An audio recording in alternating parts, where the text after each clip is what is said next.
मंच पर विराजमान सभी वरिष्ठगण, यहाँ उपस्थित बहनों और भाइयों, आज पूरे देश के किसान इस कार्यक्रम से जुड़े हैं क्योंकि प्रधानमंत्री जी के हाथों फिर किसानों के खाते में किसान सम्मान निधि के 20,000 करोड़ रुपया से ज्यादा जाने वाले हैं। आज पूरा देश सुन रहा है। मेरे प्रिय बहनों और भाइयों, एक सरकार तब थी, खटाखट वाली पार्टी की सरकार, जो कहती थी उसके मुखिया कि 1 रुपया भेजता हूं तो 15 पैसे पहुंचते हैं, लेकिन मोदी जी ने कहा था न खाऊंगा न खाने दूंगा, और इसलिए एक सिंगल क्लिक करेंगे और पूरे 20,400 करोड़ रुपया किसानों के खाते में पहुंच जाएंगे। एक पाई इधर से उधर नहीं होगी। मोदी जी किसान हितैषी प्रधानमंत्री है। मैं तो गदगद और प्रसन्न हूं। हर कैबिनेट में किसानों के हक में लगातार फैसले लिए जा रहे हैं। मेरे प्रिय किसान भाइयों, न केवल किसान सम्मान निधि, 109 किस्म के नए बीज जो ज्यादा उत्पादन करेंगे वो किसानों को समर्पित किए गए हैं।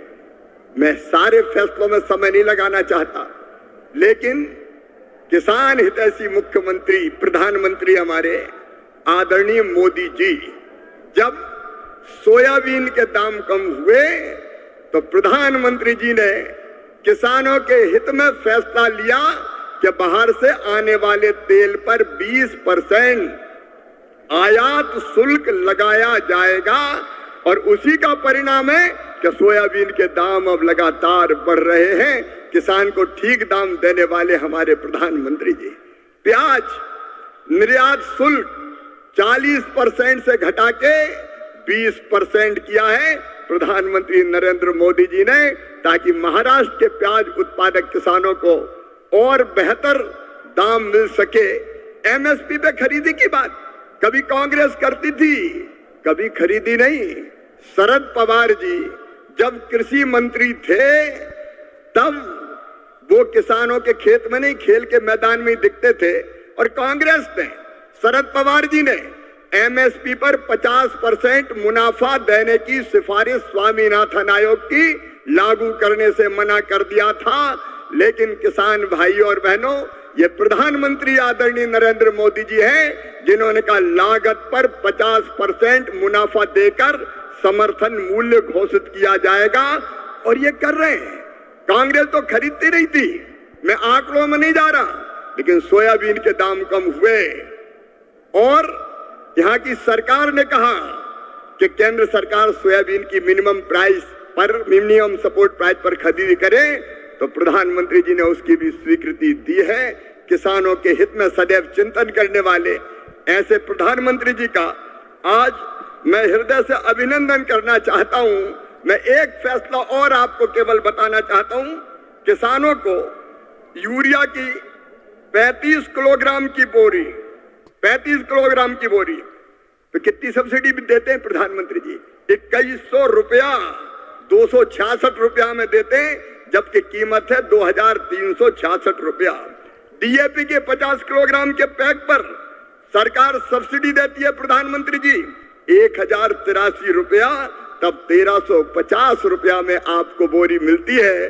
बीच में जब थोड़े दाम बढ़े, समय ज्यादा लगने के कारण डीएपी आने में, तो 2625 करोड़ रुपया तुरंत कैबिनेट से स्वीकृत करने का काम किया। ऐसे किसान हितैषी प्रधानमंत्री श्रीमान नरेंद्र मोदी जी का मैं हृदय से स्वागत करता हूं, अभिनंदन करता हूं, और एक बार आप भी दोनों हाथ ऊपर उठा के ताली बजा के उनका स्वागत कीजिए, उनका अभिनंदन कीजिए, और किसान के हित में निर्णय लेने वाली महायुति सरकार का भी मैं हृदय से अभिनंदन करता हूं।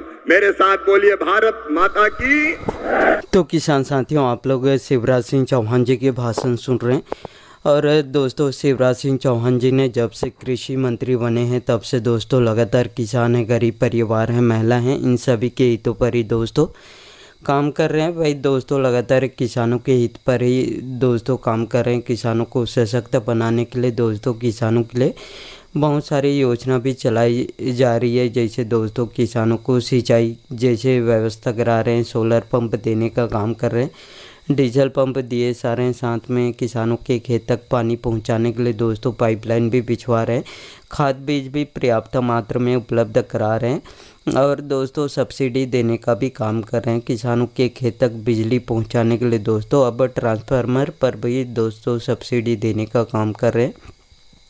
और साथ में शिवराज सिंह चौहान जी ने जब से कृषि मंत्री बने हैं तब से दोस्तों लगातार किसानों के हित पर ही दोस्तों काम कर रहे हैं। किसानों को दोस्तों फसल बीमा योजना जैसे भी लाभ पहुंचाने के लिए दोस्तों लगातार काम कर रहे हैं। साथ में किसानों को उनकी आर्थिक सहायता में मदद के लिए पीएम किसान सम्मान निधि योजना भी चलाई जा रही है। अभी तक दोस्तों इस योजना के अंतर्गत 21 किस्त जारी कर चुके हैं। 22वीं किस्त का इंतज़ार कर रहे हैं। उन सभी किसानों को मैं बताना चाहूँगा कि जितने भी इंतज़ार कर रहे हैं उन सभी किसानों का इंतज़ार बहुत जल्द इसमें ख़त्म होने वाला है।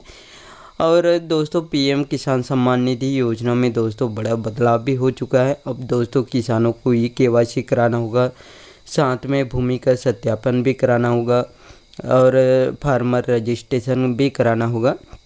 यदि आप लोग दोस्तों इन सभी नियमों को फॉलो करते हो तो दोस्तों आपको पीएम किसान सम्मान निधि योजना में कोई रुकावट नहीं होगा। आपको दोस्तों पीएम किसान सम्मान निधि योजना का किस्त लगातार मिलता रहेगा साथियों। और दोस्तों पीएम किसान सम्मान निधि योजना में बड़ा बदलाव भी हो चुका है और दोस्तों किसानों को पीएम किसान सम्मान निधि योजना के अंतर्गत सालाना 6,000 रुपये देने का काम कर रहे हैं और 3 किस्तों में 2-2 हज़ार रुपये की किस्त इसमें दे रहे हैं। 3 किस्तों में 4-4 महीने के अंतराल में किसानों को इसका किस्त जारी कर रहे हैं साथियों। और साथ में महिलाओं की बात करें तो महिलाओं को भी सशक्त बनाने के लिए लगातार काम कर रहे हैं। लखपति दीदी बनाने वाली योजना से लगातार जोड़ने का भी काम कर रहे हैं और अभी तक इस योजना के अंतर्गत 2 करोड़ महिलाओं को जोड़ चुके हैं। आने वाले समय में देश के 10 करोड़ महिलाओं को इस योजना से जोड़ने का लक्ष्य रखे हैं और महिलाओं को सशक्त बनाने के लिए दोस्तों लगातार काम भी कर रहे हैं। और गरीब परिवारों को लगातार आवास देने का भी काम इसमें शिवराज सिंह चौहान जी नहीं कर रहे हैं। और जिनको पीएम आवास योजना का लाभ नहीं मिला है उन सभी गरीब परिवारों को बहुत जल्द पीएम आवास योजना का भी लाभ दिया जाएगा साथियों। और आप लोग शिवराज सिंह चौहान जी के भाषण सुन लिए हैं और इनके भाषण अच्छे लगे होंगे तो साथियों इस वीडियो को एक लाइक ज़रूर कर दीजिएगा। और आपको भी ऐसे लेटेस्ट अपडेट या न्यूज़ चाहिए तो मेरे चैनल को सब्सक्राइब करके ज़रूर रखिएगा। और इस वीडियो में इतना ही, धन्यवाद।